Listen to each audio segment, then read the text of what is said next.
Not only has the government sponsored, funded, and armed terror groups fighting our foreign adversaries, federal agencies have a long history of ensnaring American citizens in manufactured plots.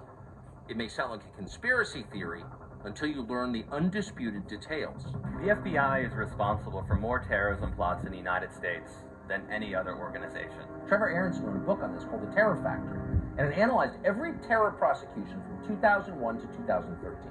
Aronson found that at least 50 defendants were on trial because of behavior that the FBI had not only encouraged but enabled. FBI agents were essentially the plotters in these crimes. They made the crimes crimes.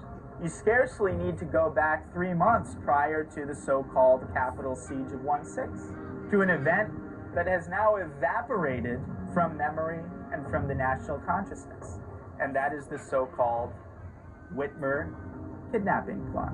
The alleged plan was to kidnap the governor and put her on trial for treason, all because of Michigan's COVID lockdown. The federal government thwarted an alleged plot to kidnap the governor of Michigan in a manner that included, shockingly enough, storming the state capitol.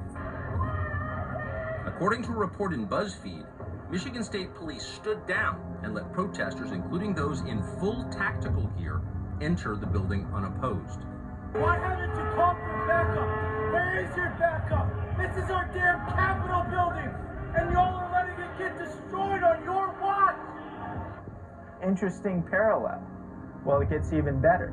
12 of the 18 conspirators were either FBI informants or undercover FBI agents. In other words, fully 2/3 of the people plotting to kidnap the governor of Michigan were working directly for the feds. That's quite a percentage. It gets even better. Many of the individuals involved in this plot have been associated with the very same militia group that the government has attempted to associate with 1/6. And if that isn't enough, I'll give you the cherry on top. Hello, I'm Stephen D'Antuono. The head of the Detroit field office of the FBI, who presumably oversaw all of those agents who would have been actively involved in inciting the Michigan kidnapping plot. Subsequent to that, he was quietly and suspiciously promoted to a high position within the DC field office, where he now oversees the investigation into 1/6.